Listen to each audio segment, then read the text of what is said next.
In the last lecture what we did is unit 1 हमारा complete हो गया था। उसमें एक्चुअली पढ़ना क्या है, अगर मैं वापस से उसको एक बार क्लैरिफाई करूँ आप लोगों को, तो उसमें अपने को पढ़ना था एक what do mean by transaction, okay, दूसरा व्हाट इज एन इवेंट। तो जिनको अभी भी ट्रांजैक्शन और इवेंट नहीं समझा है उनको मैं एक बार फिर से बता दूं कि ट्रांजैक्शंस क्या है। ट्रांजैक्शन मतलब एनी बिजनेस एक्टिविटी, जो भी बिजनेस एक्टिविटीज होते हैं which may be in the form of purchase, it may be in the form of sales, payment received, payment made, जिसमें भी आपको दिख रहा है कि एक्टिविटी हो रहा है जिसमें या तो पैसा आ रहा है या पैसा जा रहा है या गुड्स आ रहा है या गुड्स जा रहा है, इस तरीके से अगर कोई एक्टिविटी हुई तो उसको हम क्या बोलेंगे, transaction. But let me tell you, जो इवेंट है that is the end result, मतलब एक बार आपने ट्रांजैक्शन कर लिया, ठीक है, अगर समझो वापस में कोई एक्टिविटी कर रहा हूं तो उसको भी इवेंट नहीं कहा जाएगा। इवेंट मतलब क्या होगा, सिंपली लेफ्ट ओवर, आपका सारा एक्टिविटी खत्म होने के बाद आउटकम क्या हुआ, whether you were benefited by that activity और you lost something, so that is what is called as what, event. समझ में आ रहा है? तो मेन उसमें क्या था, एक तो ट्रांजैक्शन, दूसरा इवेंट। फिर मैंने आपको बताया था कि book keeping, there is accounting and there is accountancy, okay. So book keeping का मीनिंग बता दिया मैंने, क्या बोला था, which deals with only recording, that's it। अगर हम अकाउंटिंग की बात करें तो वो बुक कीपिंग के थोड़ा और आगे जाता है, and then it deals with not only recording but also classifying, summarizing, analyzing, interpreting, communicating, that is what is called as accounting। and मैंने बोला था इन सब में सबसे ब्रॉडर क्या है, accountancy, because it includes the process as well as it includes many factors। like मैंने आपको बताया था, अगर टैक्स प्लानिंग की बात हम कर रहे हैं, अगर हम ऑडिट की बात कर रहे हैं, बाकी अभी तक हमने जो फाइनेंशियल अकाउंटिंग किया है वो सब, everything is included in the accountancy. So which is the broadest, accountancy और accounting? Accountancy, because accounting is just a process, but remember because of that process we come to know what, yes, the financial position of the business and also the overall performance of the business। बात समझ में आ रहा है? और इसीलिए एक sentence हमने कहीं पर पढ़ा था that accounting is known as the language of business, right? Language क्यों बोलते, समझ में आ गया ना? हर एक सब्जेक्ट की एक भाषा है, उस भाषा को अगर समझना है, ठीक है ना, तो हम लोग एक प्रोसेस फॉलो करना होता है ना, तो वही जो प्रोसेस हम कर रहे होते हैं उसी को तो क्या बोलते हैं, अकाउंटिंग। Is that clear? फिर जिसमें मैंने आपको बताया था रिकॉर्डिंग, समराइजिंग, क्लासिफाइंग, एनालाइजिंग, या फिर रिकॉर्डिंग के बाद classifying, analysing, summarising, analysing, interpreting and communicating. ये क्लियर हो गया, ये पढ़ना है आपने उसके अंदर। उसके बाद जो आपने उसमें पढ़ना है वो आई थिंक जो लास्ट पार्ट था उसमें कुछ याद है, लास्ट पार्ट क्या था, जैसे फीचर्स क्या है अकाउंटिंग के, ठीक है, ऑब्जेक्टिव्स मैंने बताया था, ओके। बस इतना पढ़ लिया ना, वो चैप्टर आपका कंप्लीट हो गया, उसमें और कुछ भी नहीं है। बाकी आप अगर चाहें तो ये पढ़ सकते हैं कि ये जो बुक कीपिंग और अकाउंटेंसी है ये कहाँ से डेवलप हुआ, ओरिजिनेट कहाँ से हो, तो मैंने आपको बताया था 1494 में इटालियन मैथमेटिशियन लूका डी बेरिगो पेसियोली, बरोबर, उनका नाम आपको याद रखना है, वो बहुत इंपॉर्टेंट है। और उन्होंने क्या इन्वेंट किया था, डेबिट एंड क्रेडिट, मतलब double entry form of book keeping जो स्टार्ट हुआ वो वहां से स्टार्ट हुआ। 1494 ये ईयर भी आपको याद रखना है। डन? आज जो मैं बताने वाला हूं वो और भी ज्यादा इंपॉर्टेंट है, ठीक है। आज का हमारा जो टॉपिक है वो अगर आप देखेंगे तो यहां से आपको पता चलेगा, it is accounting concepts, principles and conventions. सबसे पहले हम लोग बात करेंगे अकाउंटिंग कंसेप्ट, ठीक है।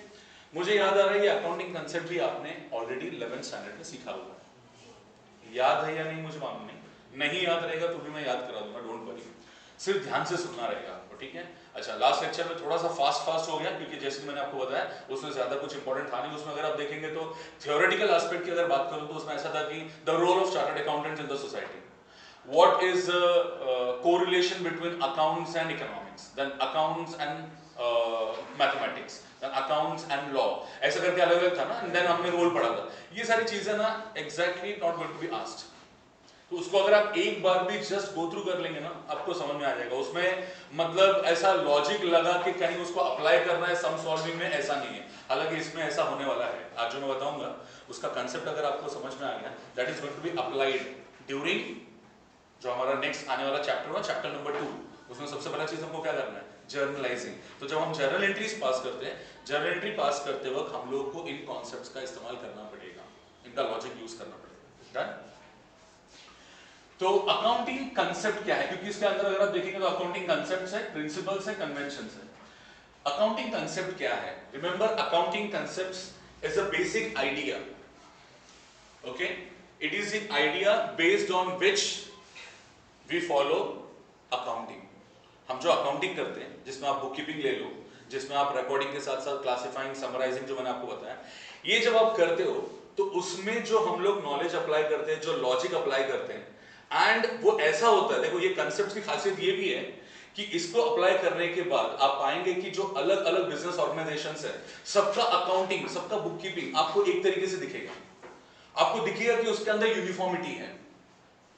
मतलब अगर मैं दो अलग अलग कंपनीज की बात करूं तो भले ही उनका लाइन ऑफ बिजनेस जो है वो अलग है, लेकिन अगर आप जो उनका अकाउंटिंग पैटर्न देखोगे ना, तो आपको ऐसा लगेगा हाँ वो लोग एक ही प्रिंसिपल को फॉलो कर रहे हैं, एक ही कॉन्सेप्ट को वो लोग अप्लाई कर रहे हैं, एक ही लॉजिक अप्लाई कर रहे हैं। जैसे अगर मैं एक एग्जांपल के रूप में, क्योंकि मैंने स्टार्ट नहीं किया है, लेकिन अगर एग्जांपल के रूप में आपको मैं बताऊं जिससे आपको क्लियर हो जाएगा कि अकाउंटिंग कंसेप्ट क्या है, तो जैसे आपको अगर सबको याद रहेगा क्लोजिंग स्टॉक, ठीक है? अब याद करो 12th स्टैंडर्ड हो या 11th स्टैंडर्ड, क्लोजिंग स्टॉक का एक एडजस्टमेंट कुछ इस तरीके से आता था कि closing stock at cost 75,000, market value 80,000। तो मेरे को बताओ आपने स्टॉक को किसमें रिकॉर्ड किया? अब आप ये देखेंगे कि कुछ स्टूडेंट्स जो है वो बाहर से आए हुए हैं, दूसरे क्लासेस के, हम अलग क्लासेस के, मतलब आप लोग तो जो ठीक है पीछे बैठे हैं वो सब यही किया, लेकिन कुछ जो बाहर से आए, लेकिन जो बाहर से आए उन्होंने भी क्या सीखा कि कॉस्ट और market value whichever is less. जो इन्होंने सीखा वो आप लोगों ने सीखा। इसका मतलब आप सब जब आगे जाके अकाउंटेंट बनेंगे, किसी कंपनी का अकाउंटिंग करेंगे, तो जब बात आएगी इन्वेंट्री को वैल्यू करने की, तो ऐसा तो नहीं होगा ना कहीं पर भी कि कोई कॉस्ट में रिकॉर्ड कर रहा है और कोई मार्केट वैल्यू, बिकॉज उसकी वजह से होगा क्या, अगर हमने क्लोजिंग स्टॉक को अलग अलग अमाउंट में वैल्यू किया तो उसे क्या फर्क पड़ेगा मेरे को बताओ? अगर आपने क्लोजिंग स्टॉक को मार्केट वैल्यू पे लिया जो 80,000 है, तो उसे होगा क्या, आपका ग्रॉस प्रॉफिट ज्यादा दिखेगा। यस और नो? तो इस साल का करंट ईयर का जो आपका इनकम स्टेटमेंट है वो बढ़ गया या ज्यादा दिख रहा है, आपको ऐसा नहीं लग रहा है? और वही क्लोजिंग स्टॉक नेक्स्ट ईयर का क्या बनता है, तो जो नेक्स्ट ईयर का प्रॉफिट रिकॉर्ड होगा वो उतने से कम रिकॉर्ड होगा। कहीं ना कहीं आप बोलोगे सर वो तो बैलेंस हो गया, लेकिन फिर भी आप देखो एक पर्टिकुलर ईयर में वो ज्यादा रिकॉर्ड हो गया और दूसरे ईयर में फिर आपका ग्रॉस प्रॉफिट कम हो गया, क्योंकि आपने क्लोजिंग स्टॉक को ज्यादा में रिकॉर्ड किया था। तो नेक्स्ट ईयर क्या बनेगा, ओपनिंग स्टॉक। और ओपनिंग स्टॉक कहां लिखा जाता है, ट्रेडिंग अकाउंट के डेबिट साइड में। ट्रेडिंग अकाउंट के डेबिट साइड में, इसका मतलब वो एक्सपेंसेस एंड लॉसेस है, तो ऑब्वियसली आपके प्रॉफिट को क्या करेगा, कम करेगा। तो ना वहां अकाउंटिंग सही थी ना वो यहाँ अकाउंटिंग सही है। जिस ईयर में प्रॉफिट हुआ है और जितना हुआ है वो एक्चुअल में दिखना चाहिए। यस और नो? तो यूनिफॉर्मिटी कब आएगा, जब हम लोग क्या करेंगे, हम सब के सब एक अकाउंटिंग कंसेप्ट या प्रिंसिपल या कन्वेंशंस फॉलो करेंगे। बात समझ में आ रही है क्या? And that is why we all are here to study accounting concept. When you follow accounting concept there will be uniformity amongst the financial statements of different organisations. अलग अलग ऑर्गेनाइजेशंस होने दो, उनके फाइनेंशियल स्टेटमेंट्स को अगर आप compare करेंगे तो आप पाएंगे कि जो अकाउंटिंग कंसेप्ट इन्होंने फॉलो किया है, सेम अकाउंटिंग कंसेप्ट उन्होंने फॉलो किया। Is that clear? This was, ये एक एग्जांपल दिया है, ऐसे बहुत सारे और भी एग्जांपल्स हैं, हम उसके बारे में बाद में बात करेंगे। तो shall I proceed with accounting concepts, बाद में प्रिंसिपल की बात करूंगा, कन्वेंशन, ठीक है? Okay, so these are the accounting concepts, principles and conventions, which are the, ये सारे कंसेप्ट हम लोग आज पढ़ लेंगे एक एक करके। Okay, entity concept, money measurement, periodicity, accrual, matching concept, going concern concept, cost concept, realisation, dual aspect, conservatism, consistency and materiality. तो सबसे पहले बात करते हैं एंटिटी कंसेप्ट की, ठीक है? सब लोग हैं मेरे साथ? चलो ध्यान दो। Now in order to understand entity concept, पहले एंटिटी कंसेप्ट होता है कि इसको मैं एक्सप्लेन कर देता हूं, उसके बाद फिर मैं एग्जांपल लेके आपको बताता हूं, ज्यादा अच्छे समझेंगे। एंटिटी कंसेप्ट सिंपली ये बोलता है कि बिजनेस एंड बिजनेसमैन, मतलब under this concept that is called as business entity concept, business and businessman both are different, both are separate, okay? And we have to do accounting किसका, business का या businessman का? Business का, okay? सो वापस से ध्यान से सुन लो, मैंने क्या बोला under this concept called as business entity concept, business and businessman are different. तो इसको एक एग्जांपल ले लेता हूँ. For example, famous Reliance, क्योंकि हम सब जानते हैं रिलायंस के बारे में. बोलो, who is the owner of Reliance? Dhirubhai Ambani तक नहीं जाएंगे, अभी करंट जो है उनके बारे में बोल देते हैं. मुकेश अंबानी, राइट? अभी मेरे को एक बात बताओ, रिलायंस क्या है हमारा? Business, and Mukesh Ambani businessman. हम लोग किसके पॉइंट ऑफ व्यू से रिकॉर्डिंग करेंगे? बिजनेस. सर पर्सनल अकाउंटिंग होती है क्या? हाँ, पर्सनल अकाउंटिंग भी होती है. मतलब बिजनेसमैन भी अपना खुद का अकाउंटिंग मेंटेन करता है. ऐसा नहीं कि सिर्फ बिजनेस का ही अकाउंटिंग होता है, बिजनेसमैन का भी अकाउंटिंग होता है. बट जनरली हम लोग किसके बारे में बात करेंगे? Business. Okay, now if I से, अभी देखो, अगर आपको बिजनेस रन करना है तो ओरिजिनल इन्वेस्टमेंट किसको करना होता है? लेट अस अज्यूम बिजनेसमैन ने इन्वेस्टमेंट किया 1 लाख रुपए. ठीक है, अब बिजनेसमैन ने इन्वेस्ट किया, इसका मतलब क्या किया रहेगा? उन्होंने बिजनेस स्टार्ट करने के लिए, हो सकता है मे बी शायद प्रीमाइसेस लिया हो, प्रीमाइसेस लेना पड़ेगा. फिर क्या लगेगा हम लोग को? मशीनरीज लगेंगे, फिर हम लोग को अदर इक्विपमेंट्स लगेंगे, फिर हम लोग को रॉ मटेरियल लगेगा. इन सब के लिए सबसे इंपॉर्टेंट क्या लगेगा? पैसा. ये पैसा किसने प्रोवाइड किया? बिजनेसमैन. बिजनेसमैन ने जो पैसा प्रोवाइड किया, बिजनेसमैन के पॉइंट ऑफ व्यू से वो क्या है? नहीं, इधर ही हम लोग गड़बड़ करते हैं ना, वो इन्वेस्टमेंट है. अब फिर ये 1 लाख किधर इन्वेस्ट हुआ है? बरोबर है. बिजनेस के लिए वो क्या है? दोनों में बात समझ में आ रही है? देखो ये इंपॉर्टेंट है. Okay, so capital is from the point of view of business. And what is this capital known for the businessman? It's an investment. So investment made by the businessman is a capital for the business. ये distinction क्यों आ रहा है मालूम है? क्योंकि अगर आप देखेंगे इन्वेस्टमेंट एक अलग टर्म है, कैपिटल अलग है. जब हम कैपिटल के बारे में बात करते हैं तो हम लोग को लायबिलिटी याद आती है. जब हम लोग इन्वेस्टमेंट के बारे में बात करते हैं तो इन्वेस्टमेंट क्या है? एसेट है. यस और नो? और एसेट और लायबिलिटी हमारे बिजनेस के हिसाब से दोनों सेम है या अलग है? अलग है, इतना सबको मालूम है, राइट? तो अगर हम बात करें कैपिटल की, तो कैपिटल क्या है? लायबिलिटी. ठीक है, और किसके लिए कैपिटल है? बिजनेस के लिए. और इसीलिए अगर आप देखेंगे तो बिजनेस जब अपने बुक्स ऑफ अकाउंट्स में ये 1 लाख रुपीस रिकॉर्ड करेगा तो वो उसको किस तरीके से शो करेगा? In the form of capital.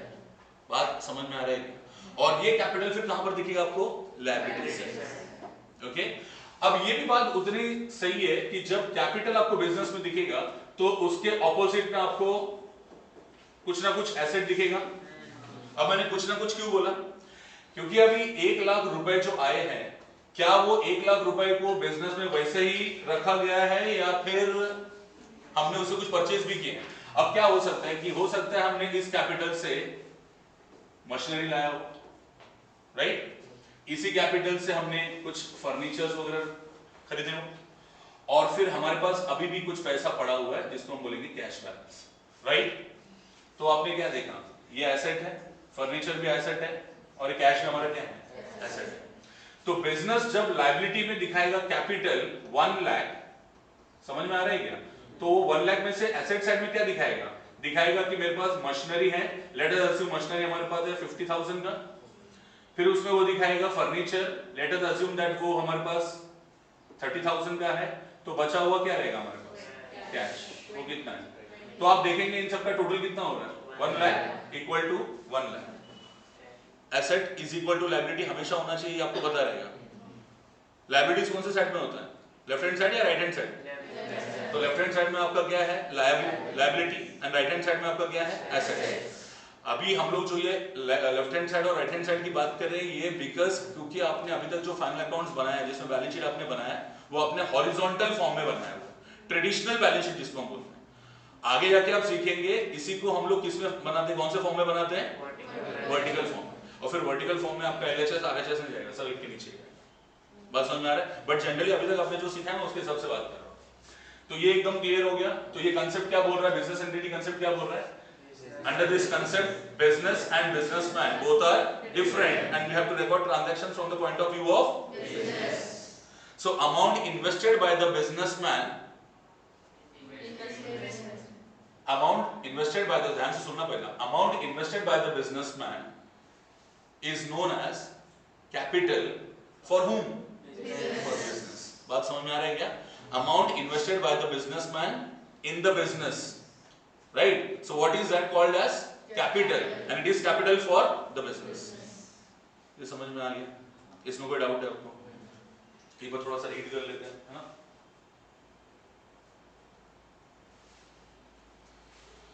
तो फटाफट क्या दिया हुआ इंपॉर्टेंट पॉइंट्स वो देख लेते हैं। So let us imagine a situation where you are a proprietor, you are the owner, and you take copies of your books of account to 5 different accountants. मतलब आप 5 अलग-अलग अकाउंटेंट के पास जाएंगे और आप बोलेंगे भाई मेरी अकाउंटिंग करके दो, ठीक है? अब अगर पहला अकाउंटेंट ने आपको फिगर बताया कि आपका नेट प्रॉफिट जो कंपनी का हुआ है वो है 5 लाख, दूसरा अकाउंटेंट ने आपको बोला कि आपके एक्चुअली प्रॉफिट हो गया है 7 लाख, तीसरा अकाउंटेंट आपको बोल रहा है कि आपको एक्चुअली लॉस हो गया 1 लाख का, चौथा अकाउंटेंट आपको बोल रहा है नो प्रॉफिट नो लॉस। आपके दिमाग में क्या आएगा? भाई अकाउंटेंट अकाउंटिंग कर रहे हैं या मस्करी कर रहे हैं? एक को 3 लाख, एक को 5 लाख, एक को 7 लाख। ऑब्वियसली जिसने 7 लाख बोला वो आपको अच्छा लगेगा, आप बोलोगे ये अकाउंटेंट सबसे अच्छा है क्योंकि मेरे को सबसे ज्यादा प्रॉफिट बता रहा है। अरे बट इंपॉर्टेंट क्या है कि सच में उतना प्रॉफिट हुआ है क्या? तो ये ऐसा क्यों हो रहा है सर? एक अकाउंटेंट 7 लाख, और सच में ऐसा होता है क्या? बिल्कुल नहीं, ऐसा नहीं होता। प्रैक्टिकल वर्ल्ड में ऐसा नहीं होता कि एक अकाउंटेंट आपको 7 लाख बताएगा, एक अकाउंटेंट 5 लाख और एक अकाउंटेंट 3 लाख, ऐसा नहीं होता। तो ऐसा क्यों हो रहा है सर? और ऐसा आप ऐसा क्यों बोल रहे हो? ये लोग है ना वो बैकग्राउंड क्रिएट कर रहे हैं अकाउंटिंग कंसेप्ट क्यों पढ़ने का। अगर अकाउंटिंग कंसेप्ट नाम की चीज नहीं होती तो अभी एज्यूम करो ना, एक ने क्लोजिंग स्टॉक वैल्यू किया मार्केट वैल्यू पे, एक ने वैल्यू किया कॉस्ट पे, एक है ना कॉस्ट और मार्केट वैल्यू कुछ नहीं, वो उसमें तीसरा ही कंसेप्ट लगा रहा है शायद, या फिर दोनों का एवरेज निकाल रहा है, वो cost plus net realisable value, उसका एवरेज निकाल के उसने रिकॉर्ड कर दिया। सब अपने अपने हिसाब से रिकॉर्डिंग कर रहे हैं। अगर अपने अपने हिसाब से रिकॉर्डिंग होगा तो आपको नहीं लगता कि इसमें फिर प्रॉफिट में सबके चेंज आएगा? हो सकता है अगर किसी ने बहुत कम वैल्यू रिकॉर्ड कर लिया क्लोजिंग स्टॉक का तो उसको शायद लॉस भी दिख रहा हो। I hope you people are getting me. अब देखो उन्होंने क्या बोला है। So you ask them to prepare the financial statements on the basis of the above records and calculate the profit of the business. After a few days they are ready with the financial statement and all the 5 accountants have calculated 5 different amounts. तो ऐसे में accounting का importance है ना पूरी तरीके से खत्म हो जाएगा। Nobody is going to believe what you have prepared. आज आप देखेंगे बैंकों में अगर आप एक पर्टिकुलर बुक्स ऑफ अकाउंट्स लेके आते हो, क्योंकि जब हम बैंकों में आते हैं लोन के लिए तो लोन लेने के लिए आपको वो क्या पूछता है? आपका फाइनेंशियल स्टेटमेंट्स दिखाओ। अगर इस तरीके से 5 अलग अलग अकाउंटेंट 5 अलग अलग फिगर दिखा रहे हैं, आपको लगता है बैंक को किसी भी फिगर पे भरोसा आता? वो बोलता है यार 5 अलग लोग बोल रहे हैं, मैं क्या करूंगा? लिया जो सबसे लोएस्ट है ना वो मैं कंसीडर करूंगा क्योंकि that will be the benefit of the bank.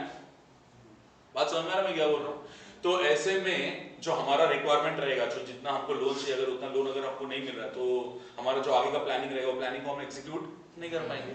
What I am trying to say simply here is कि अकाउंटिंग कांसेप्ट्स का एप्लीकेशन बहुत ज्यादा इंपॉर्टेंट है, और एल्स कभी भी 2 अलग अलग बिजनेस ऑर्गेनाइजेशन के बुक्स ऑफ अकाउंट्स में यूनिफॉर्मिटी नहीं आएगा। हम लोग को यूनिफॉर्मिटी लाने के लिए और अच्छे से अकाउंटिंग समझ में आने के लिए बहुत जरूरी हमें क्या फॉलो करना चाहिए? Accounting concepts. अब आगे बढ़ता हूं। Guess in such a situation what impact would it leave on you about accounting profession? बिल्कुल भी आपको भरोसा नहीं आएगा। आप बोलोगे ये चार्टर्ड अकाउंटेंट नहीं है, ये चैंपियन अकाउंटेंट है, ठीक है? तो इसलिए हम लोग को ये दिया जाता है, देखो यहाँ पर लिखा है this generally accepted set of rules provides unity, ये इंपॉर्टेंट वर्ड है, प्रोवाइड्स नहीं लिखेगा, of understanding and unity of approach in the practice of accounting and also in better preparation and presentation of the financial statements. फिर देखो जो मैंने आप लोगों को शायद लास्ट सेक्शन में बताया था वो यहाँ पर आ गया, अकाउंटिंग इज और वही लैंग्वेज अगर आपको समझ में नहीं आ रहा तो अकाउंटिंग करके कुछ फायदा हुआ क्या? आपने इतनी मेहनत की, recording, summarising, classifying, analysing, interpreting, communicating, बातें बड़ी बड़ी, और निकल के क्या आया? सबका अकाउंटिंग में differences, it's of no use. आगे financial statements prepared by the accountant communicate financial information to the various stakeholders. मुझे याद है लास्ट लेक्चर में मैंने शायद स्टेक होल्डर के बारे में आपको बताया था। Who are stake holders?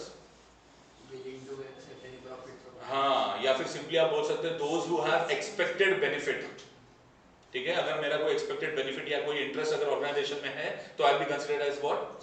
Stake holder, ठीक है? Now a person may be a shareholder, a debenture holder और द क्रेडिटर और the supplier, the government agencies, ये सारे के सारे कौन है? Stakeholder. समझ में आ रहा है? Next Therefore, it is important that financial statements prepared by different organizations should be prepared on, देखो यहाँ पर क्या लिखा है, तो मेरे वर्ड्स मार्क कर रहे हैं क्या, यूनिफॉर्मिटी लाने के लिए ही हम लोग क्या पढ़ रहे हैं, अकाउंटिंग कॉन्सेप्ट्स। डन, चलो इतना बता दिया, तो अभी अकाउंटिंग कॉन्सेप्ट्स की तरफ चलते हैं।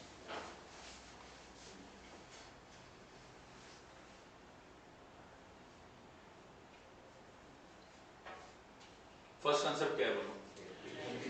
Now what is entity concept? देखो फटाफट पढ़ लेते हैं। Entity concept states that business enterprise is a separate entity apart from its, मतलब business organization को एक legal existence है and that is separate from the owner. Accountant should treat a business distinct from its owner. Business transactions are recorded in the books and owner's transaction in his personal books. मैंने आपको बताया था ना, owner के transaction भी record होते हैं लेकिन उसके अपने पर्सनल बुक में। हम लोग यहाँ पर जो ध्यान देंगे वो किसके लिए, कंपनीज के लिए, बिजनेस का। The practice of distinguishing the affairs of the business from the personal affairs of the owners originated only in the years of double entry bookkeeping system, obviously. Now, entity concept keeps the business separate from its owner. In a way, the entity concept helps to ascertain how much amount of money is due to the owner in the form of his capital and share of profits earned. It also helps to perform accounting from the point of view of the business and not from the owner. ये वाला भी sentence underline किया गया, मतलब दिमाग में रख रहे हो ना, भले आपके पास बुक नहीं है, अगर आपके पास बुक रहेगा तो it's well and good. I think किसकी वजह से, किसने कर लिया, आपने कर लिया registration. For example, if a person runs a business and pays money from his own pocket for his son's school fee, it will not constitute a transaction in the books of the business. मतलब ये क्या हुआ, अगर वो personal, देखो drawings में नहीं बोलेंगे हम लोग इसको, ड्राइंग्स अलग होता है। अगर आपने अपना जो घर में या जो मेरा पर्सनल बैंक अकाउंट है उसमें से मैंने पैसे विड्रॉ किए और उससे मैंने अपने बेटे की फीस भरी है, ये बिजनेस का इवेंट होगा, इसको बिजनेस का ट्रांजैक्शन बोलेंगे या बिजनेस का इवेंट बोलेंगे, इसमें बिजनेस का कुछ नहीं है। आप समझ रहे मैं क्या बोल रहा हूं, मैंने क्या बोला ध्यान से सुनना। मेरा पर्सनल अकाउंट है, उस पर्सनल अकाउंट में से मैंने पैसे निकाले, पैसे निकालना मतलब विड्रॉ किया है, ठीक है, और वही पैसा मैंने यूटिलाइज किया for my son's college fee, ठीक है, तो वो क्या हो गया, it's a transaction but it's a personal transaction that has to be totally ignored in the books of accounts. बात समझ में आ रही है? अब सुनो, अब मैं जो बोल रहा हूं ध्यान से सुनो।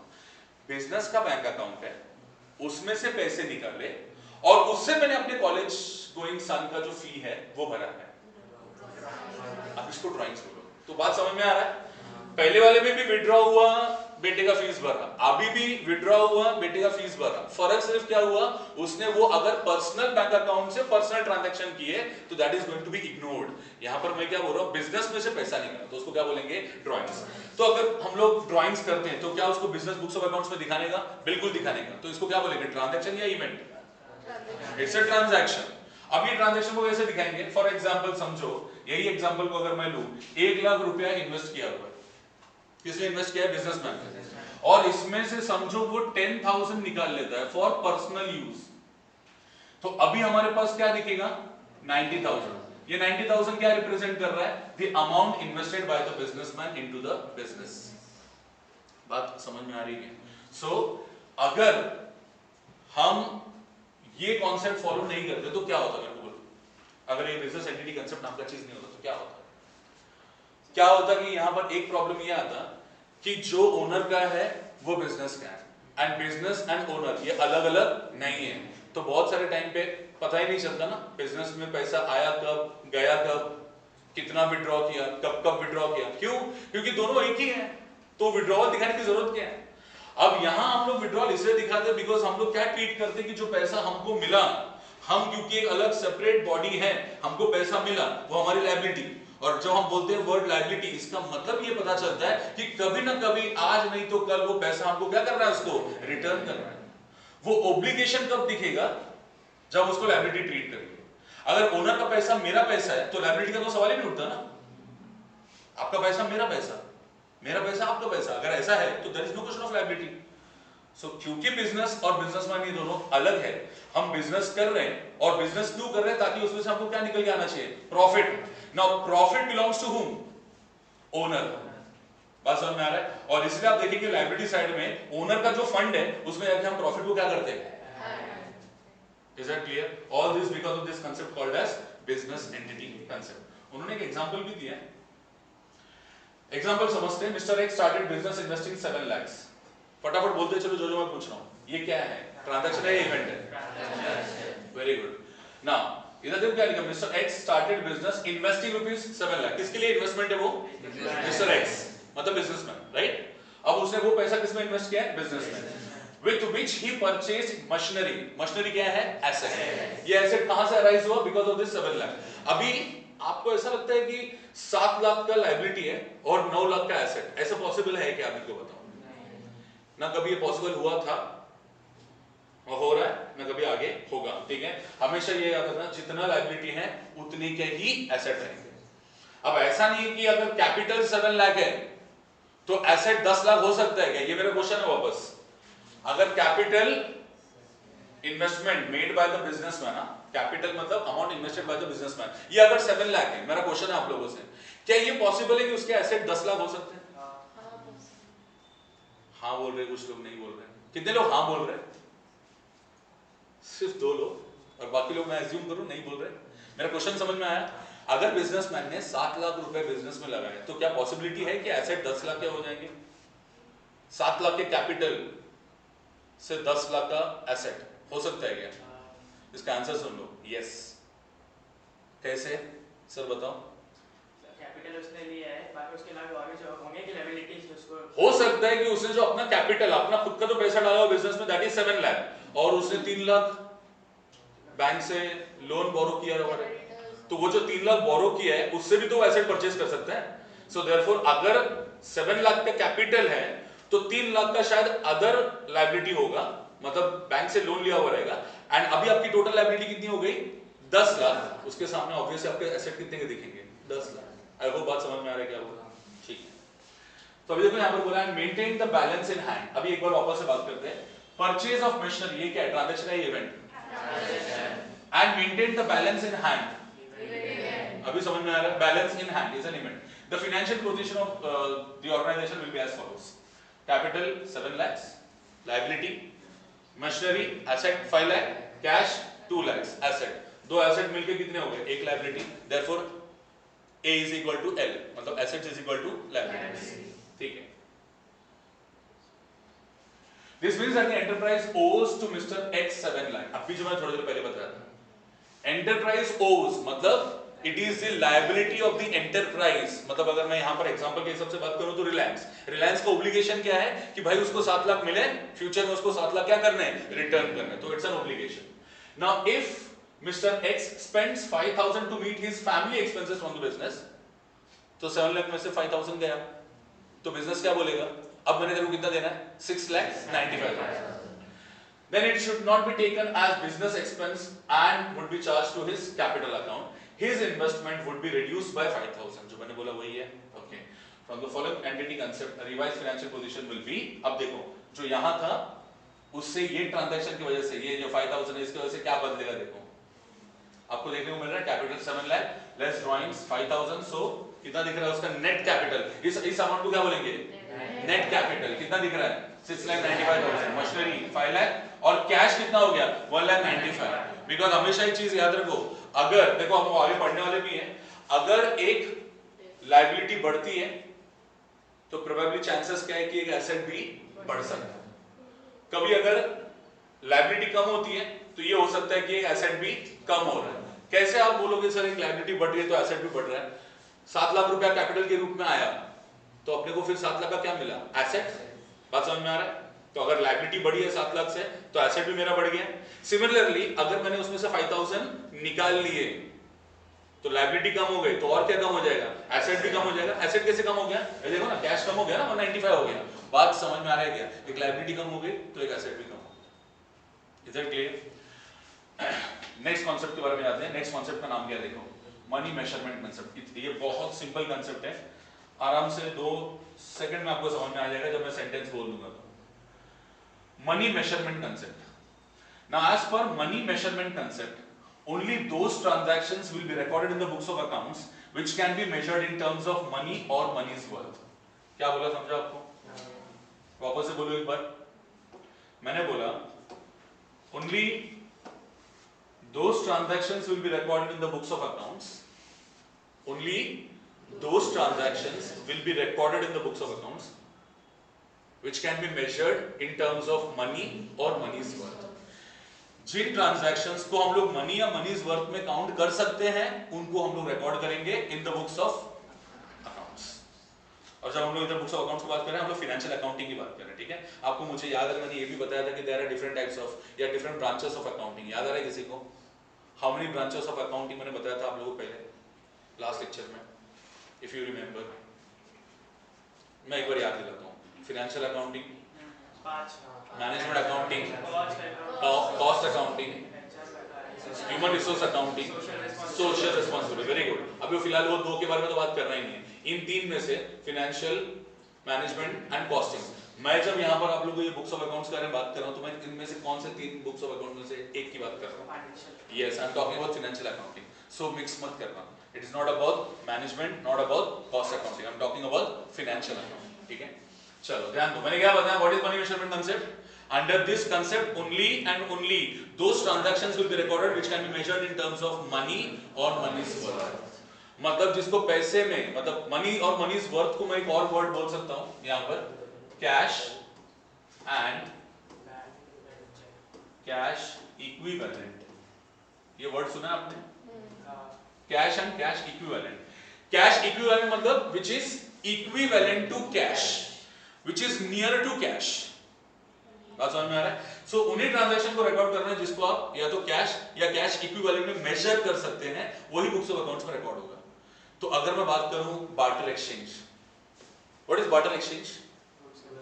Exchange of goods for goods. ये मॉनेटरी ट्रांजैक्शन है या नॉन मॉनेटरी ट्रांजैक्शन? तो non monetary transactions will not be recorded in the books of accounts. ठीक है, if I help someone free of cost, if I give my services free of cost, will that be recorded in the books of accounts? Accounts क्या बोलेगा? ठीक है, तेरा ईमानदारी, तेरा honesty, तेरा लॉयल्टी, ये सब कुछ बहुत अच्छा है, लेकिन क्योंकि इसमें पैसा इन्वॉल्व नहीं है, sorry, will not be recorded in the books of accounts. बात समझ में आ रहा है? मैंने किसी को हेल्प किया, मैंने किसी का काम कर दिया, लाखों का काम कर दिया रहेगा, बट मैंने उसे पैसे नहीं लिए, तो ऐसे में ये ट्रांजैक्शन बनता ही नहीं है. इसको आप बुक्स ऑफ अकाउंट्स में रिकॉर्ड नहीं करेंगे. Is that very very clear? चलो इसको पढ़ लेते जरा. As per this concept, only those transactions which can be measured in terms of money are recorded. Since money is a medium of exchange and the standard of economic value, because हम लोग money की जगह पे कोई और चीज तो नहीं ले सकते ना. या कोई ऐसा रहेगा जो बोलेगा कि यार पैसे नहीं मेरे पास, एक काम करो, जितना पैसा मैंने आपको देना था उतनी वैल्यू का मैं आपको अनियन दे देता हूँ. तो फिर क्या करेंगे? Onion account debit to that services account, something like that. नहीं, हम लोग नहीं कर सकते.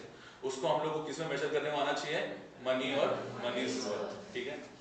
Now transaction even if they affect the results of the business materially are not recorded if they are not convertible. समझ में आ रहा है? भले उसका असर बिजनेस से पड़ता हो, लेकिन अगर हम उसको मनी में कन्वर्ट नहीं कर सकते तो फिर वो ट्रांजैक्शन नहीं बनेगा जो बुक्स ऑफ अकाउंट्स में रिकॉर्ड होगा. Is that clear?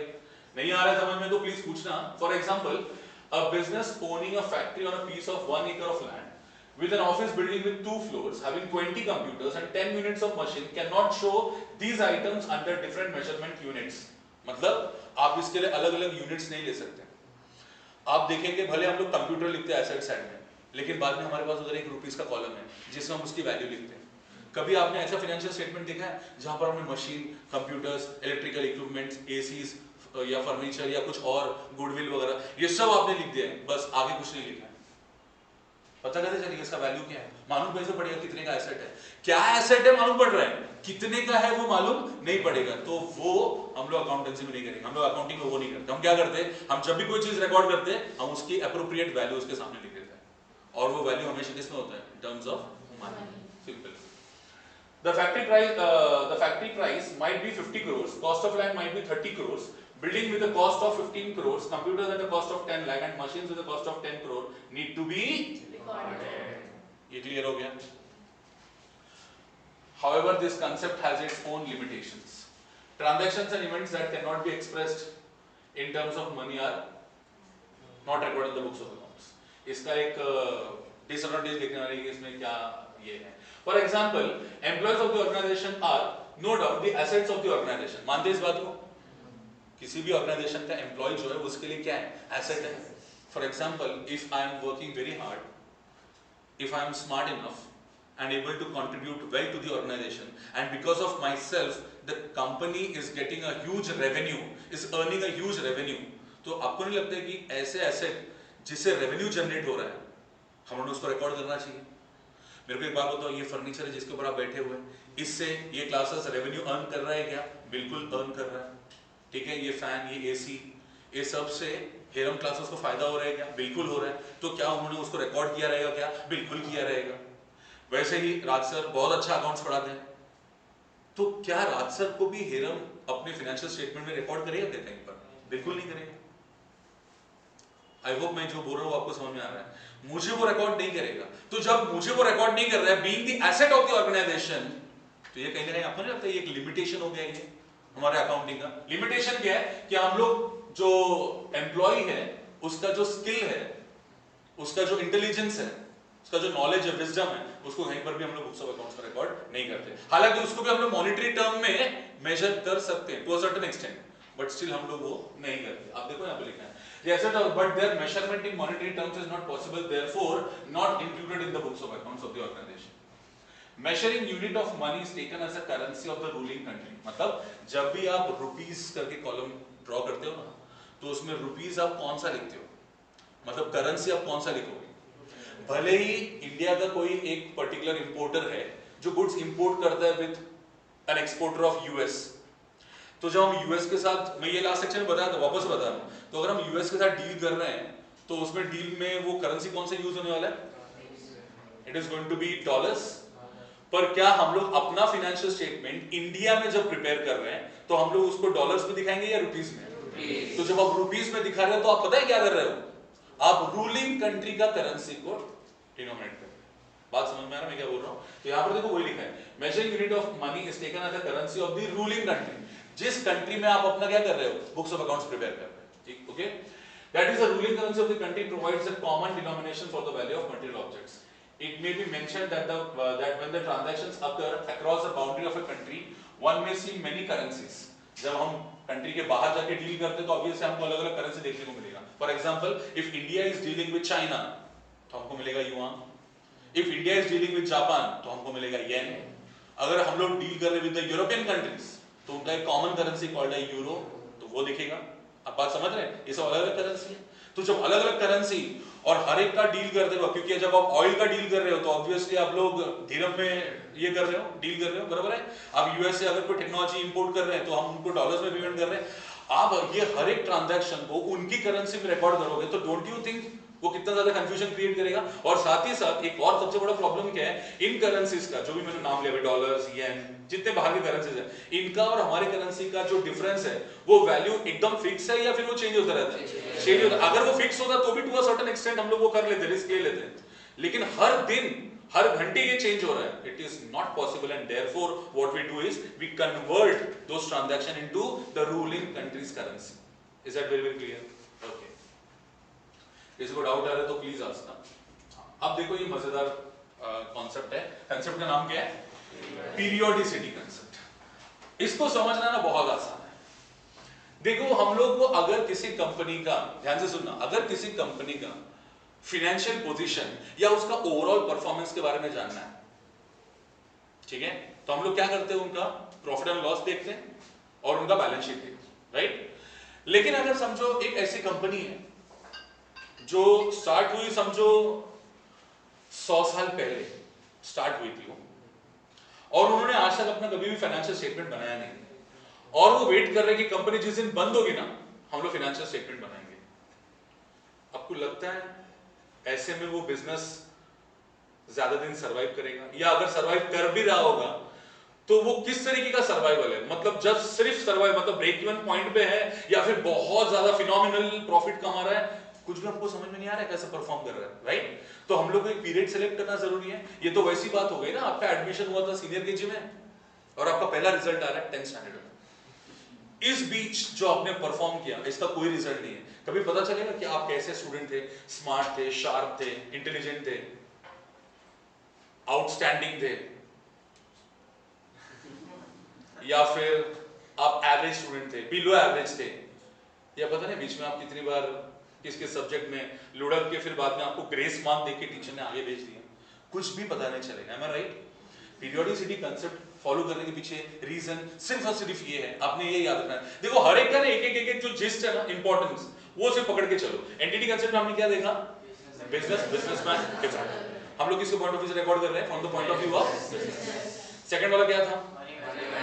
Money measurement concept में क्या है? हम लोग को सिर्फ ये ध्यान देना है कि दोस transactions, only those transactions will be recorded in the books of accounts which can be measured in terms of money or money worth, जिसमें ना तो मनी है और मनी वर्थ भी नहीं है, cheques, demand draft, negotiable instruments, है ना, ये सब मैंने आपको मनी वर्थ का एग्जांपल दिया। अगर इनमें से कुछ भी नहीं है, so therefore we cannot record those transactions। Sir अब मैं किसके बारे में बात कर रहा हूं? पीरियोडिसिटी।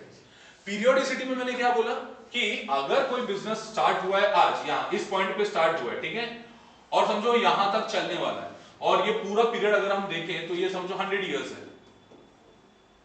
तो you can not calculate your profit और loss directly at the end of the life of that particular organisation. नहीं, आप नहीं कर सकते। आपको क्या करना पड़ेगा? इसका लाइफ को डिवाइड करना पड़ेगा।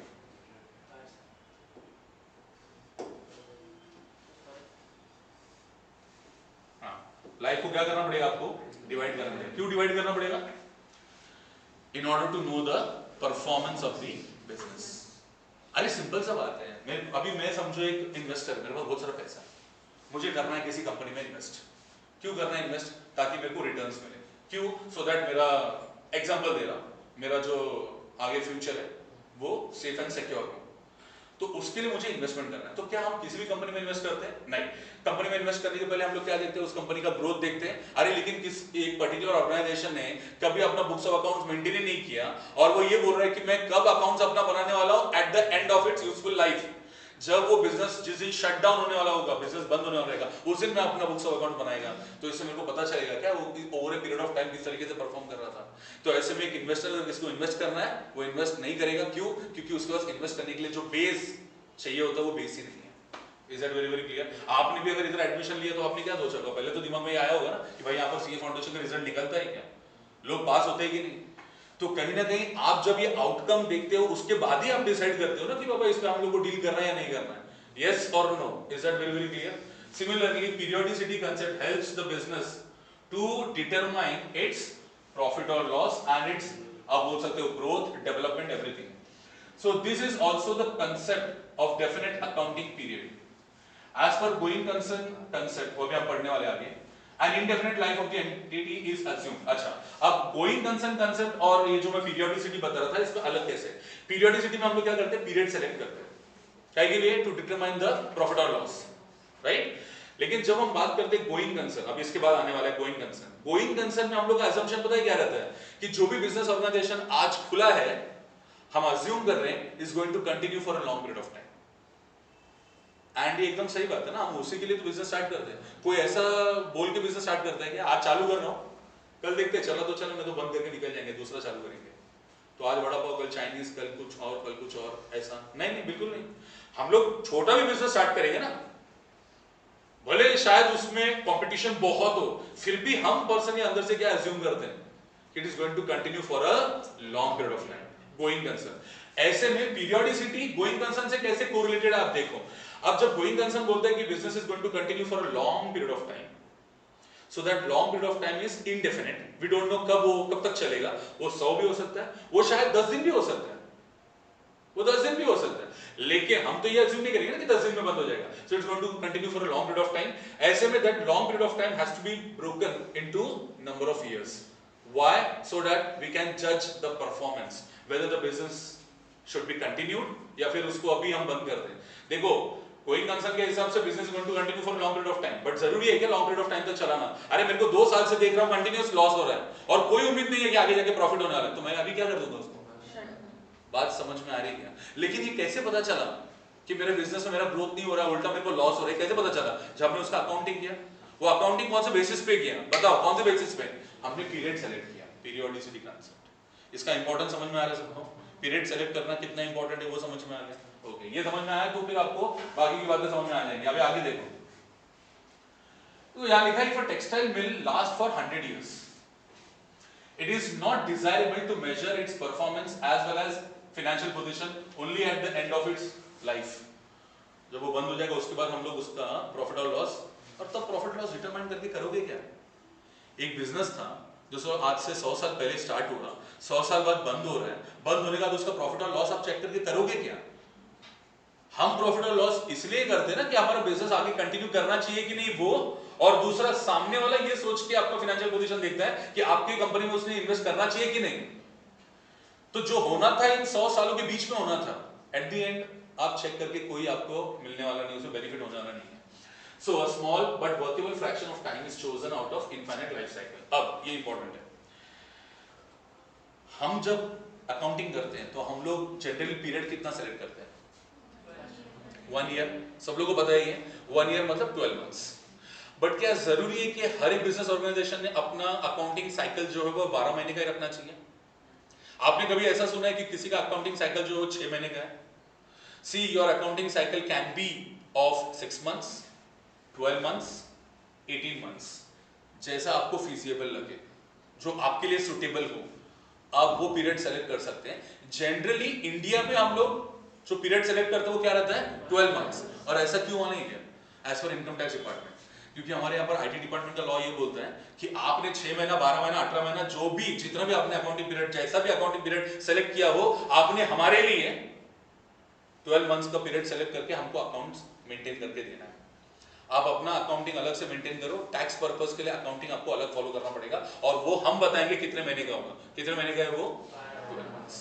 बात समझ में आ रही है? अच्छा, आपको पता है कुछ बिजनेस ऑर्गेनाइजेशन ऐसे भी है जो सीजनल होते हैं, उनका वो सीजन में चलता है, उसके बाद उनका चलता नहीं है, और वो सीजन हो सकता है शायद ज्यादा से ज्यादा 6 महीने का हो। जैसे मेरे को एक बात बताओ, पटाखे हम लोग कब फोड़ते हैं? जब बारिश चलती है। बारिश में नहीं फोड़ते, तो बारिश में वो क्या करते रहेंगे? आपको समझ में आ रहा है ना? स्लैक पीरियड है उनका, उस पीरियड में उन लोग कुछ नहीं कर पाएंगे, उनका कोई भी सेल परचेज नहीं हो पाता। यस और नो, मैं क्या बोल रहा हूँ समझ में आ रहा है क्या? लेकिन आपको लगता है कि जब वो लोग बुक्स ऑफ अकाउंट बनाएंगे तो वो 3 या 4 महीने वो छोड़ देते होंगे? ऑब्वियसली उनको वो भी कंसीडर करना। बात समझ में आ रहा है क्या? तो आपको एक प्रॉपर आइडिया मिलेगा कि मेरा बिजनेस एक्चुअली कैसा परफॉर्म कर रहा है, वीक परफॉर्मेंस है या बहुत अच्छा परफॉर्मेंस। आप सिर्फ 6 महीने का प्रॉफिट गिनोगे, ध्यान से सुनो मैं क्या बोल रहा हूँ, फायर क्रैकर वाला सिर्फ 6 महीने का अपना प्रॉफिट देखेगा ना तो बोलेगा यार मैं तो जबरदस्त कमा रहा हूं, क्योंकि 6 महीना वो पीरियड था जिसमें उसने बहुत ज्यादा सेल किए। लेकिन बाकी का 6 महीने का क्या, उसमें तो कुछ हुआ ही नहीं।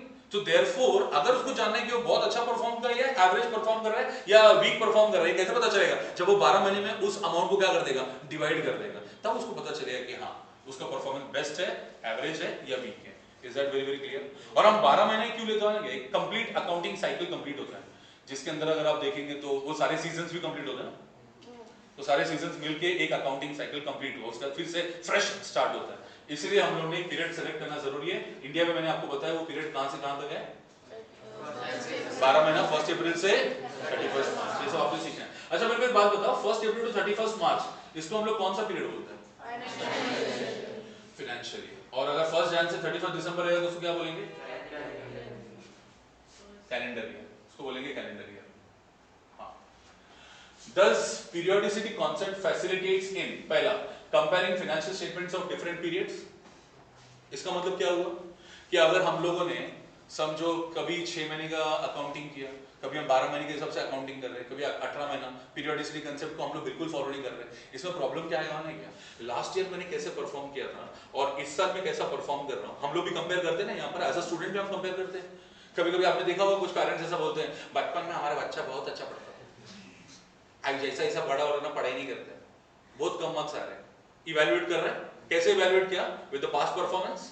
सिमिलरली बिजनेस ऑर्गेनाइजेशन भी तो ये जानने में इंटरेस्टेड होगा ना कि पहले कैसे परफॉर्म कर रहा था, अब कैसे परफॉर्म कर रहा हूं। मान लो अभी मेरा प्रॉफिट आ रहा है 10 लाख और लास्ट ईयर मेरा प्रॉफिट था समझो 7 लाख, तो मैं तो ये सोच के खुश हो रहा हूं कि लास्ट ईयर 7 लाख, इस साल कितना?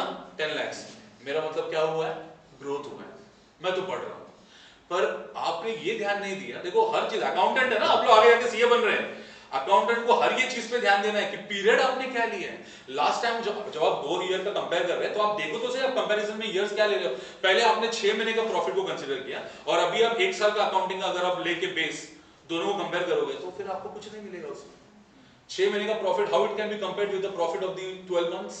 अब 12 मंथ्स में भले आपको 10 लाख दिख रहा है लेकिन वो 6 महीने में आपको कितना दिख रहा है 7 लाख। उल्टा मुझे ऐसा लगता है लास्ट ईयर आपने अच्छा किया था, इस साल आपने अच्छा नहीं किया।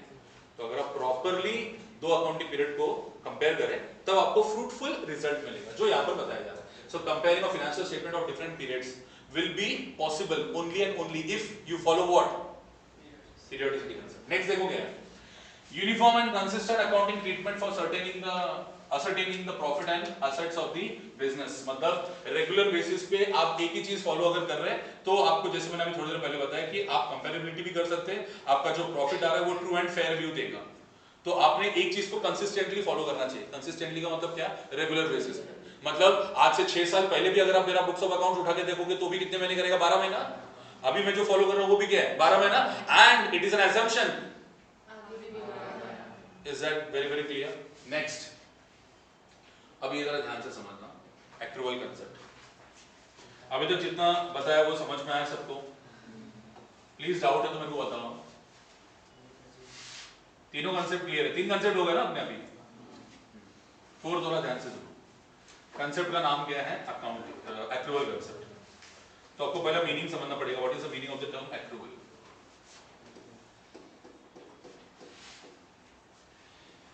यहां एक्रूअल बेसिस को हम एक और नाम देते हैं, that is mercantile basis of accounting. आपने सुना है क्या, देयर आर 2 सिस्टम ऑफ या 2 बेसिस ऑफ अकाउंटिंग, ऐसा सुना है कभी आपने? अकाउंटिंग जो 2 अलग अलग ऑर्गेनाइजेशन फॉलो करते हैं उसके 2 अलग अलग बेसिस है।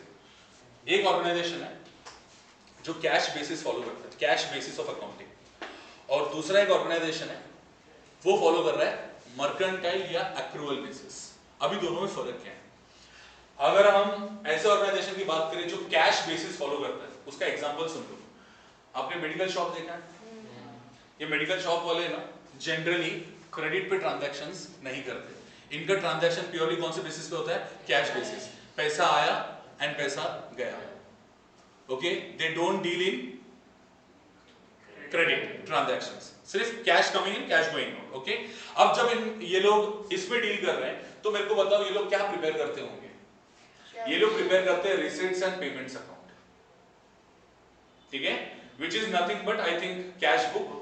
आपने पढ़ा हुआ है सब्सिडियरी बुक में, नहीं पढ़ा है तो मैं इस साल बताऊंगा आपको। सब्सिडियरी बुक में अगर आपको याद आता रहेगा, there was one book called cash book. तो कैश बुक का अगर आपको याद आ रहा है, ऐसा 2 साइड्स रहता है। जो ये साइड है जिसको हम डेबिट साइड भी बोलते हैं, वहां आप क्या लिख देते हैं, receipts. So all the receipts, मतलब जितना ही पैसा आपने रिसीव किया सब आपने यहां पर रिकॉर्ड कर दिया। और जो क्रेडिट साइड है यहां पर आप क्या रिकॉर्ड कर देते हैं, पेमेंट्स। तो इसलिए तो मैंने नाम लिया, cash book is also called as what, receipts and payments account. बात समझ में आ रहा है मैं क्या बोल रहा हूं? ओके, लेकिन जो ज्यादातर बिजनेस ऑर्गेनाइजेशन अगर आप मुझे पूछेंगे तो वो कौन सा बेसिस फॉलो करते हैं, वो मर्केंटाइल। बिकॉज आज के टाइम पे कट थ्रोट कंपटीशन, आपको मालूम है कंपटीशन बहुत ज्यादा है। ऐसे में आपको सबके साथ मिलके चलना पड़ेगा, सबके आइडियोलॉजी को साथ में लेके चलना पड़ेगा। आपकी अपनी एक आइडियोलॉजी हो सकती है लेकिन फिर भी आपको जो मार्केट सिस्टम चल रहा है आपको वो फॉलो करना पड़ेगा। मार्केट में सिस्टम क्या है कि भाई डिस्काउंट्स दो, बरोबर है। डिस्काउंट पता है कब आएगा, जब आप क्रेडिट ट्रांजैक्शन कर रहे हैं तभी डिस्काउंट्स आएंगे, राइट। तो क्रेडिट ट्रांजैक्शन आज के टाइम पे उधारी बहुत जरूरी है क्योंकि ट्रांजैक्शंस का जो वॉल्यूम है वो बहुत ज्यादा है। ऐसे में अगर आपका समझो कॉम्पिटिटर है, वो क्रेडिट में हम लोग क्रेडिट पीरियड अलाउड कर रहे हैं और वो बोल रहा है कि ठीक है आपने हमसे गुड्स लिए, इसका पैसा आप 2 महीने बाद देंगे तो भी चलेगा, और आप एक ऐसा दुकान चला रहे हैं जहां पर आप स्ट्रिक्टली बोलते हैं कि नहीं, नो क्रेडिट अलाउड, सामान लो पैसा दो, दैट्स इट। तो मेरे को बताओ उसका ज्यादा सेल होगा या आपका? तो अगर आपको सेल बढ़ाना है तो आपको कहीं ना कहीं क्रेडिट ट्रांजैक्शन फॉलो करना पड़ेगा। और जब भी हम बात करते हैं क्रेडिट की तो उसमें आ जाता है ये 2 वर्ड जो आपने सुना हुआ रहेगा, and that is receivable and payable, ठीक है। ये वर्ड इन 2 वर्ड से अलग है, मानते इस बात को? यहां पर क्या लिख रहा है, रिसीवेबल एंड पेएबल। और ये है रिसीव्ड एंड पेड। फर्क क्या है देखो, जब आप खाली इसी दो चीज में डील कर रहे हो तो इसका मतलब आप कैश बेसिस ऑफ अकाउंटिंग कर रहे हैं, और जब आप रिसीवेबल्स एंड पेबल्स भी रिकॉर्ड कर रहे हो, इसका मतलब मैं ऐसा बोल रहा हूं कि अंडर एक्रूअल बेसिस, ध्यान से सुनना, अंडर एक्रूअल बेसिस हम लोग जो रिसीव हो रहा है अमाउंट उसको भी रिकॉर्ड कर रहे हैं, जो पे हो रहा है उसको भी रिकॉर्ड कर रहे हैं, उसके साथ साथ हम लोग रिसीवेबल्स एंड पेबल्स भी रिकॉर्ड कर रहे हैं। बात समझ में आ रहा है क्या? दो सिस्टम ऑफ अकाउंटिंग में डिफरेंस समझ में आया? कैश बेसिस में हम क्या कर रहे हैं, सिर्फ और सिर्फ जो रिसीव हुआ जो पे हुआ, बस, उसके अलावा कुछ नहीं। जो एक्रूअल सिस्टम हम लोग उसमें क्या कर रहे हैं, उसमें ये दो तो रिकॉर्ड कर ही रहे हैं। मतलब इन शॉर्ट में ये बोलने की कोशिश कर रहा हूं कि मर्केंटाइल बेसिस ऑफ अकाउंटिंग जो है उसमें कैश सिस्टम तो आ ही गया, एडिशनली हमने और क्या रिकॉर्ड किया, रिसीवेबल्स एंड पेएबल्स। जो पैसा मिलना बाकी है वो भी रिकॉर्ड करेंगे और जो देना बाकी है वो भी रिकॉर्ड करेंगे। Is that very very clear? So under, तो इसका मतलब सिंपली मैं अगर आपको ऐसा बोलूं कि अभी तक आपने जितनी टाइम रिसीवेबल्स एंड पेएबल्स अपने बुक्स में रिकॉर्ड किया होगा, आपने कौन सा सिस्टम बुक कीपिंग फॉलो किया रहेगा, मर्केंटाइल और accrual basis. Is that very very clear? और हमने किया है रिसीवेबल्स पेएबल्स सब रिकॉर्ड किया है बैलेंस शीट में, राइट?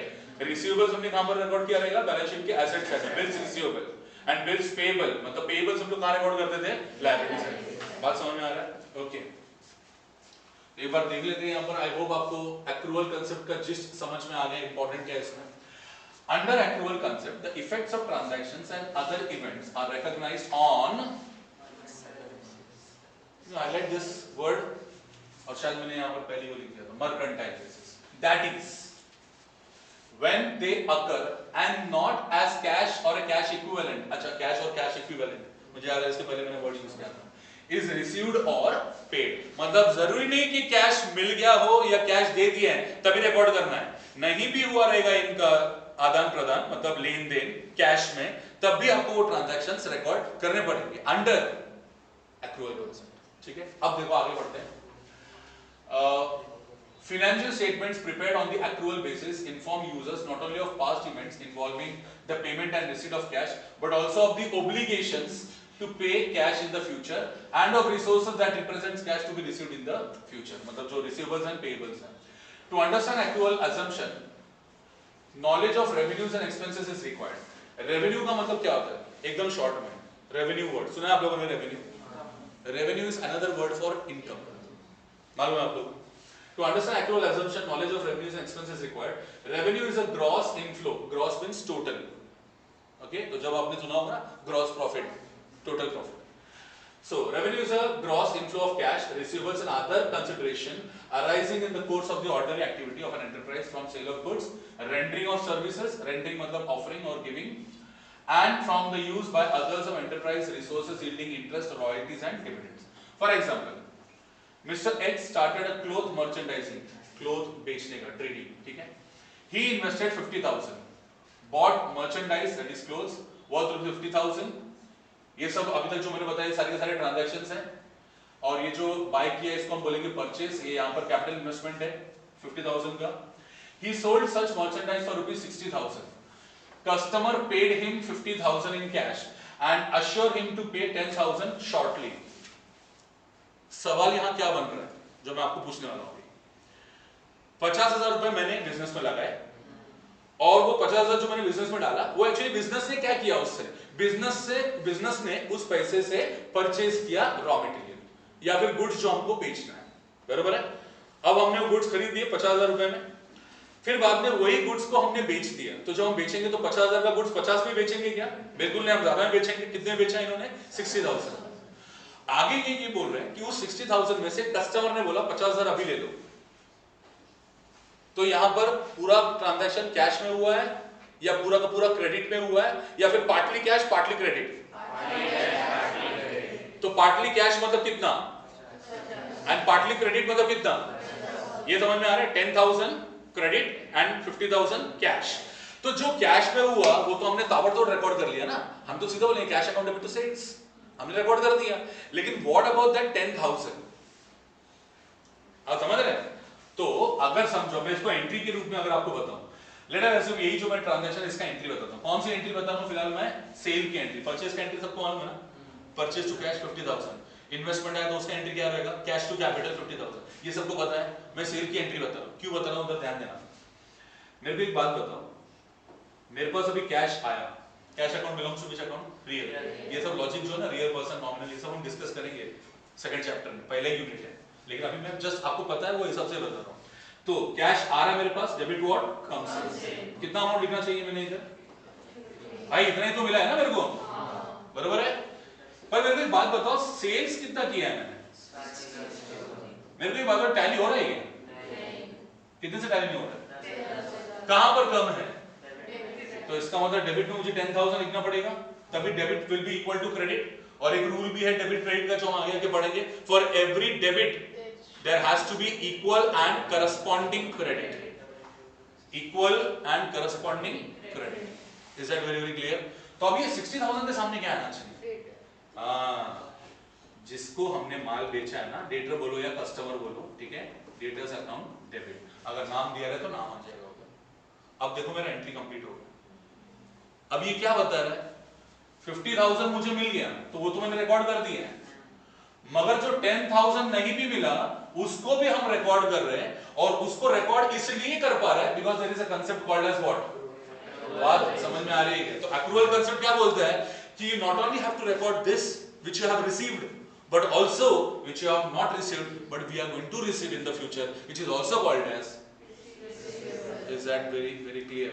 मतलब received plus receivable जब हम मिलकर रिकॉर्ड करते हैं तो उसको क्या बोलते हैं, तो वापस हम इसको वैसा और ऐसा बोल सकते हैं ना, under accrual concept all receivables and payables along with received and paid must be recorded in the books of accounts, yes or no। तो मेरे को बताओ कैश बेसिस में रिसीवेबल पेएबल आएगा क्या, कैश बेसिस ऑफ अकाउंटिंग में receivables and payables record करेंगे, नहीं। मर्केंटाइल सिस्टम में हम लोग cash received and cash paid record करेंगे क्या, बिल्कुल, अलोंग विद व्हाट, अभी समझ में आया एकदम, बस ये पूरा कांसेप्ट वही है। डन विद दिस, ये एंट्री एकदम क्लियर हो गया, ये एंट्री ऐसी क्यों बनी वो समझ में आया क्या। अगर ये कांसेप्ट नहीं होता तो पता हमारा एंट्री क्या होता, cash account debit to sales. क्यों 10,000 जब मिला नहीं तो रिकॉर्ड क्यों करना है, जब मिलेगा तब देखेंगे। अरे लेकिन अपना वो एसेट है ना, वो मिलना चाहिए, अपना ही पैसा है, उसके इक्विवेलेंट आपने सर्विसेज या गुड्स सामने वाले को दे दिए, तो जो आपका ऑब्लिगेशन था वो हो गया पूरा। जो आपको मिलना है या जो सामने वाले का ऑब्लिगेशन है वो तो अपने बुक्स में दिखना चाहिए ना कि भाई सामने वाले को इतना पैसा और मिलना बाकी है, तो वो कब दिखेगा, जब आप उसको रिकॉर्ड करेंगे। Is that very very clear, accrual concept. अभी आगे बढ़ते हैं, बोलो यहां तक सारी बातें क्लियर हो रही है, किसी को अभी तक कोई डाउट है, ठीक है। अब देखो यहाँ पर जो मैं ऊपर पढ़ रहा था, एक बार इसको कंटिन्यू करता हूँ। So he sold such merchandise for rupees 60,000. Customer paid 50,000 and assured him to pay 10,000 shortly. His revenue is rupees how much? 60,000. Do you agree to this statement or not? His income is 60,000. Done. It arose in the ordinary course of cloth business. Mr. X received 50,000 in cash and 10,000 by way of, मैंने थोड़ी देर पहले भी बताया, तो receivables भी record करना है। और ऐसे बहुत सारे एग्जांपल्स हैं। I just want you people to kindly go through example line से, जस्ट रीड करो एंड रीड करके देखो वहां पर आपको कुछ समझ में आ रहा है या नहीं आ रहा है। कोई सेंटेंस ऐसा है जिसको आपको कंसेप्ट समझ में आ गया, लेकिन अगर ऐसा लग रहा है देख के कि नहीं सर ये तो कुछ अलग ही बोल रहे हैं, तो मुझे आप बताओ, तो फिर मैं एक्सप्लेन करता हूँ।